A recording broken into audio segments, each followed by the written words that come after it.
Good afternoon. Today is Monday and it is the 16th of December.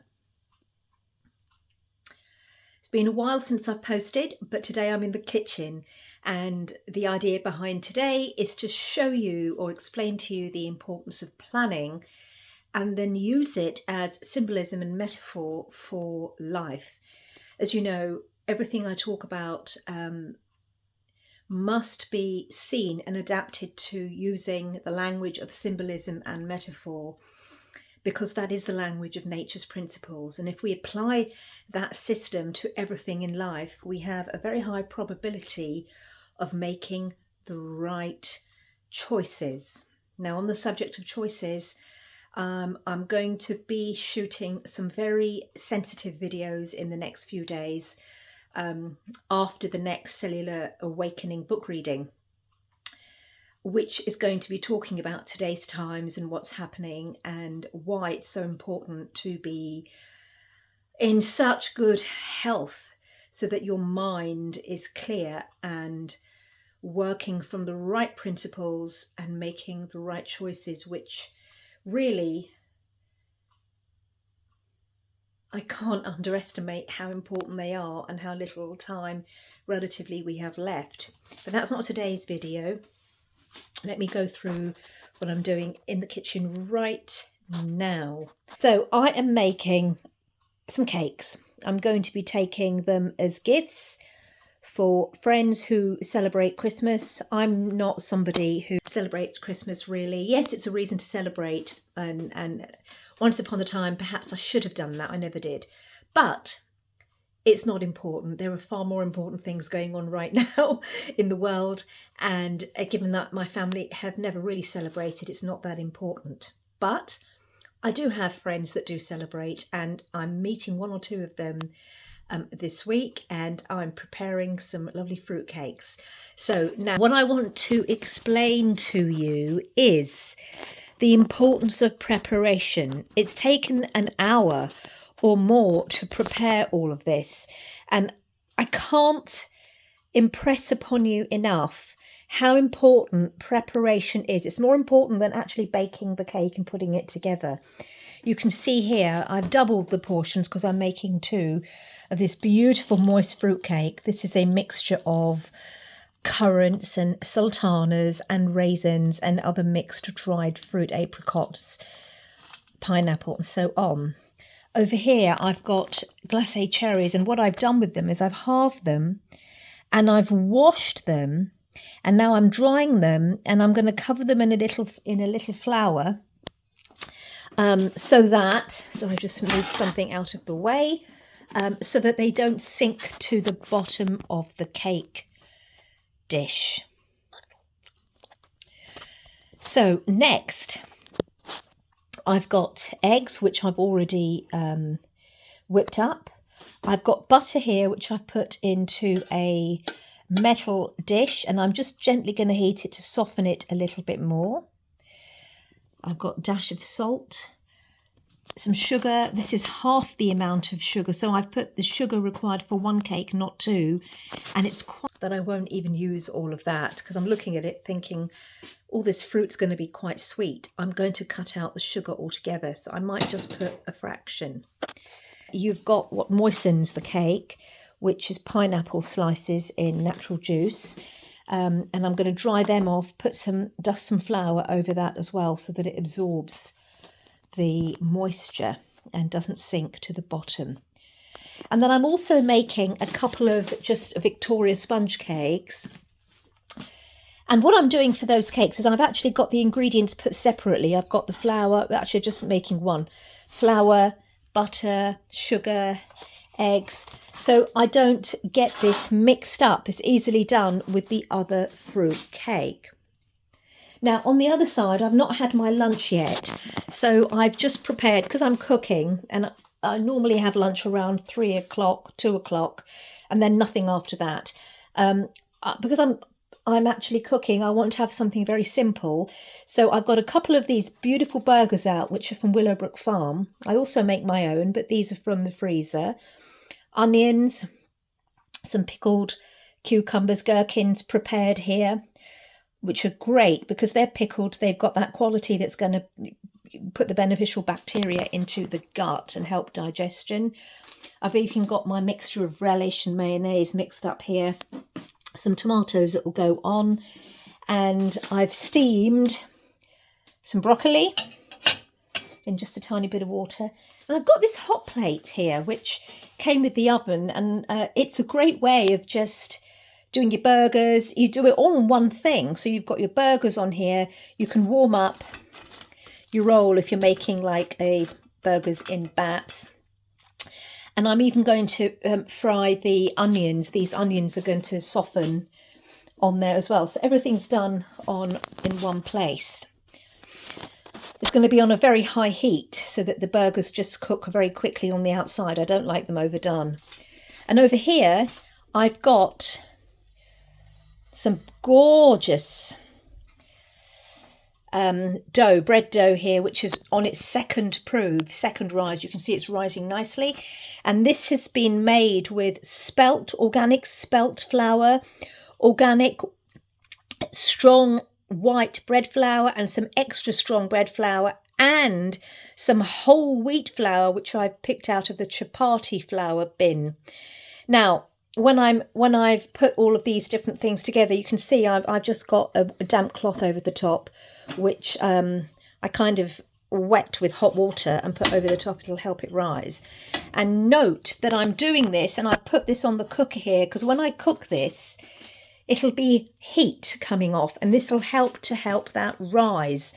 At the same time, also note my thinking, this is all part of planning, right? That I'm going to have my lunch. That bread dough needs to prove for an hour. It's been 10 minutes so far.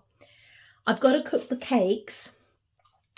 And the Madeira cake, the Victoria sponge cake will take 20 minutes. This cake will take a couple of hours. And the bread will take half an hour in a really hot oven.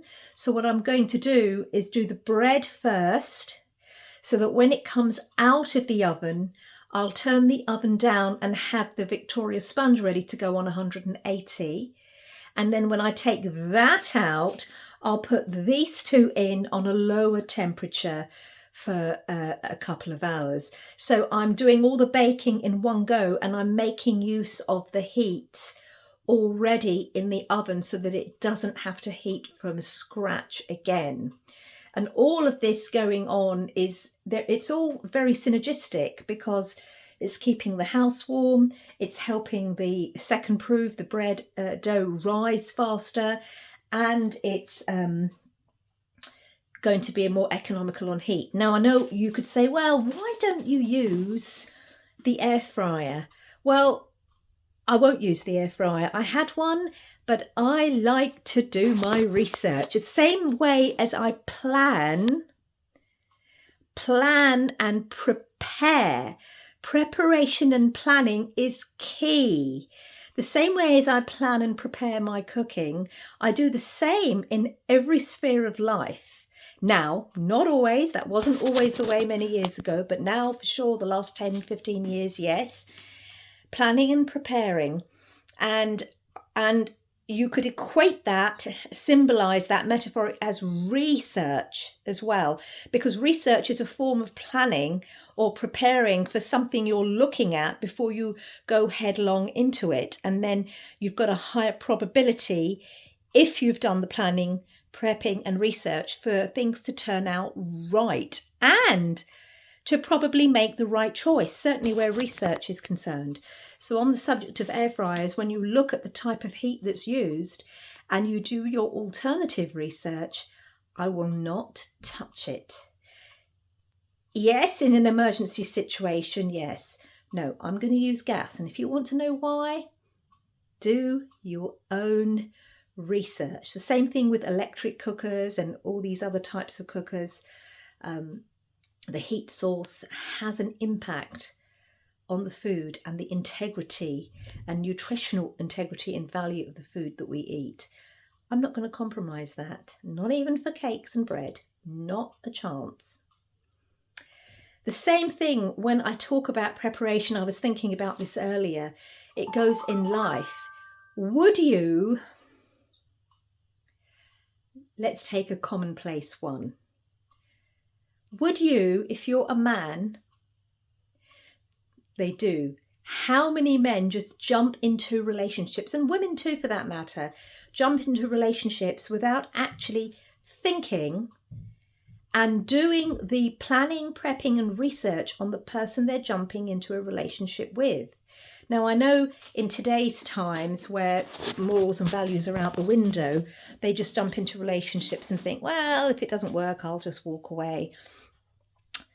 Not very clever, is it? What I would say to you is that if you were to prep and plan properly, find out about the individual, look at their background, you will be surprised today. There are many people out there who promote and show that there's something when there's someone else. I mean, there's nothing surprising here. You're all nodding your head in agreement. These days, you'll even find people that change their identities, their entire visage, face, everything has changed, because you can go in and have a nose job, a boob job, a face job, a lip job, an eye job. Don't even look the same. You can change your name. These things happen. But the point I'm making here is that if you're entering into a relationship, and this is especially because it's very easy to get emotionally attached, and when you're emotionally attached and you discover things, your brain is thinking from its emotional center and it's not thinking with clarity and it's unable to pull back. Whereas if you knew at the very start, you did your planning, your prepping and your research, you wouldn't enter it. That is why there is a lot to be said of the old days and the traditional ways where parents got involved and marriages were arranged.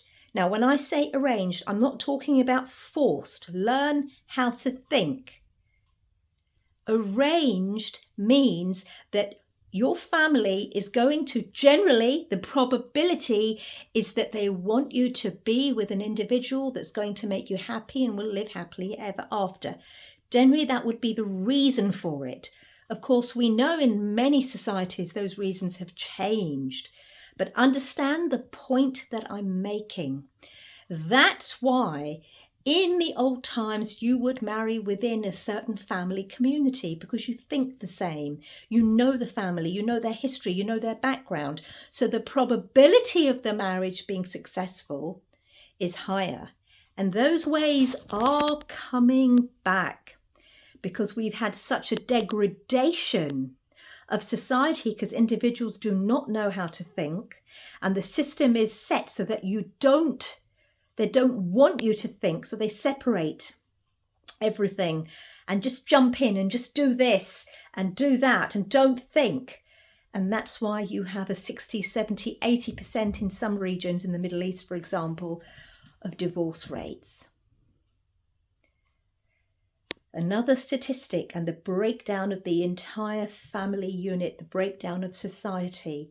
And we're at that place now. This video kind of leads on beautifully to what I'm going to talk about in future videos very soon. So going back to food now, I explained this to you. You wouldn't go and do things. You wouldn't go on a course. I mean, some people would, but I'm on a naturopathy course.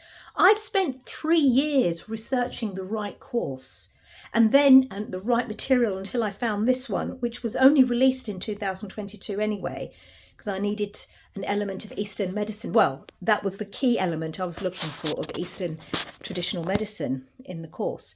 And then on top of that, I needed to speak to the person that wrote the course. These things are very important to make sure that the money I'm spending is going on the right thing and that I get what I want out of it.